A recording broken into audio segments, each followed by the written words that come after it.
Welcome to இன்ஃபோகேம் நண்பா. நம்ம இந்த வீடியோவில் எதை பற்றி பார்க்க போகிறோம்னா lateral entry BR BTech admission 2022 இருக்க சில டவுட்ஸ் தான் இந்த வீடியோவில் கிளியர் பண்ண போகிறோம். எந்த மாதிரிப்பட்ட டவுட்ஸ்ன்னு பார்த்தீங்கன்னா ஃபர்ஸ்ட் கிராஜுவேட் சர்டிஃபிகேட் பற்றி, அப்புறம் இந்த லாஸ்ட் 5 இயர் எஜுகேஷன் டீட்டெயில்ஸ் கொடுக்கறது பற்றி, இந்த மாதிரிப்பட்ட டவுட்ஸ் எல்லாத்தையுமே இந்த வீடியோவில் கிளியர் பண்ண போகிறோம். அதுக்கு முன்னாடி நீங்கள் இப்போ என் சேனலுக்கு ஃபஸ்ட் டைம் வரீங்கன்னா மறக்காமல் சப்ஸ்கிரைப் பண்ணிடுங்க.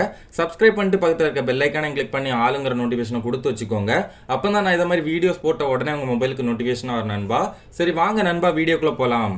முதல்ல இந்த ஃபர்ஸ்ட் கிராஜுவேட் சர்டிஃபிகேட் அப்லோட் பண்ணுறதுல இருக்க டவுட்டை வந்து நம்ம ஃபஸ்ட்டு கிளியர் பண்ணிடலாம். நான் இதுக்கு முன்னாடி போட்டிருந்த வீடியோலே சொல்லியிருந்தேன், இந்த ஃபர்ஸ்ட் கிராஜுவேட் சர்டிஃபிகேட்டுக்கு நீங்கள் எலிஜிபிளாக இருந்து உங்ககிட்ட இப்போ சர்டிஃபிகேட் இல்லை இனி தான் அப்ளை பண்ணி வாங்கணும் அப்படிங்கிற நிலைமையில் நீங்கள் இருந்தீங்கன்னா இப்போதைக்கு அந்த அப்ளை பண்ணும்போது ஃபர்ஸ்ட் கிராஜுவேட் சர்டிஃபிகேட் இருக்க பிளேஸில் வந்து எஸ் கொடுத்துக்கோங்க. அப்புறம் ஜூலை 23 முன்னாடி நீங்கள் அப்லோட் பண்ணிக்கலாம். ஸோ இதனால எந்த ப்ராப்ளமும் வராது அப்படின்னு சொல்லியிருந்தேன். ஒருவேளை நீங்கள் வந்து ஃபர்ஸ்ட் கிராஜுவேட் சர்டிஃபிகேட் வந்து எஸ் கொடுத்துருக்கீங்க, ஆனால் உங்களால் சர்டிஃபிகேட் வந்து அப்லோட் பண்ண முடியாமல் போயிடுச்சு, ஜூலை 23 முன்னாடி வந்து எங்களுக்கு வந்து சர்டிஃபிகேட் கையில் வரல, ஸோ நான் அதனால் அப்லோட் பண்ணலாம், இதனால் ஏதாச்சும் பிரச்சனை ஆகுமா, என்னோட அப்ளிகேஷனை வந்து ரிஜெக்ட் பண்ணிடுவாங்களா அப்படின்லாம் கேட்டிங்கன்னா கண்டிப்பாக அப்படிலாம் கிடையாது ப்ரோ. இந்த சர்டிஃபிகேட் வெரிஃபிகேஷனுக்கு அப்புறம் என்ன ஆகும்னு பார்த்தீங்கன்னா, சர்டிஃபிகேட் வெரிஃபிகேஷன் அப்புறம் நீங்கள் போய் உங்களோட லாகின் பேஜில் போய் உங்களோட அப்ளிகேஷன் ஃபார்மை டவுன்லோட் பண்ணி பார்த்தீங்கன்னா அவங்க வந்து வெரிஃபை பண்ணிவிட்டு நீங்கள் வந்து சர்டிஃபிகேட் வைக்கலனா ஆட்டோமேட்டிக்காக அந்த பிளேஸில் வந்து ஃபர்ஸ்ட் கிராஜுவேட்டுக்கு எஸ்ன்னு கொடுத்துருந்த பிளேஸில் வந்து ஆட்டோமேட்டிக்காக நோன்னு மாறிடும். ஸோ இதனால் வந்து அப்ளிகேஷன் ரிஜெக்ட் ஆயிரும் அப்படின்லாம் யாருமே பயப்படாதீங்க, அப்படிலாம் எதுவுமே ஆகாது நண்பா. ஒருவேளை எனக்கு வந்து ஜூலை 23 பிறகு ஃபர்ஸ்ட் கிராஜுவேட் சர்டிஃபிகேட் வருது, ஸோ அதை வந்து நான் திரும்ப ஆட் பண்ண முடியுமா அப்படின்னு கேட்டிங்கன்னா கண்டிப்பாக அப்படி ஆட் பண்ணலாம் முடியாது. ஆனால் நீங்கள் வந்து காலேஜில் ஜாயின் பண்ண போகும்போது உங்களுக்கு வந்து ஃபைனல் அலாட்மெண்ட் லெட்டர் வந்த அப்புறம் நீங்கள் ஒரு காலேஜில் ஜாயின் பண்ண போவீங்களா, அந்த டைமில் கூட நீங்கள் வந்து இந்த ஃபர்ஸ்ட் கிராஜுவேட் சர்டிஃபிகேட்டை வந்து சப்மிட் பண்ணிக்கலாம் நண்பா.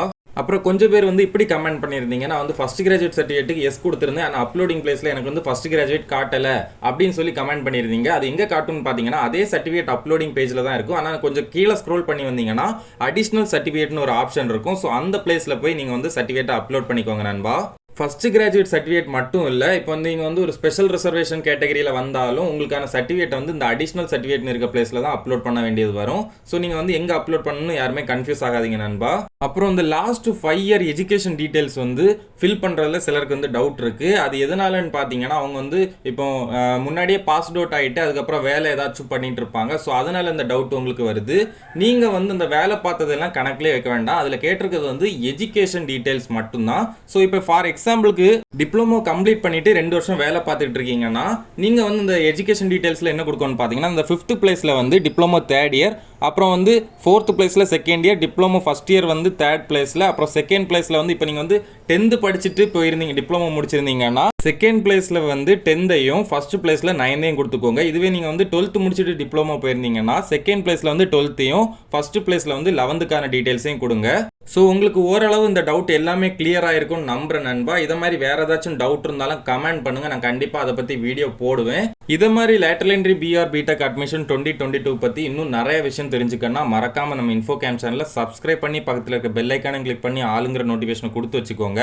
அப்போ தான் நான் இதை மாதிரி வீடியோஸ் போட்ட உடனே உங்கள் மொபைலுக்கு நோட்டிஃபிகேஷனாக வரும் நண்பா. இந்த லேட்டரல் என்ட்ரி பிஆர் பிடெக் அட்மிஷனில் எந்த டவுட் இருந்தாலும் கமெண்ட் பண்ணுங்கள், என்னால் முடிஞ்ச அளவு சீக்கிரம் ரிப்ளை பண்ணுறேன் நண்பா. மேலும் இதை மாதிரி யூஸ்ஃபுல்லான வீடியோஸ்க்கு மறக்காமல் நம்ம இன்ஃபோகேம் சேனலை லைக் பண்ணுங்கள், ஷேர் பண்ணுங்கள், சப்ஸ்கிரைப் பண்ணுங்கள். இந்த வீடியோ உங்கள் ஃப்ரெண்ட்ஸ் அப்புறம் ஃபேமிலி எல்லாருக்குமே ஷேர் பண்ணுங்கள் நண்பா. தேங்க்யூ.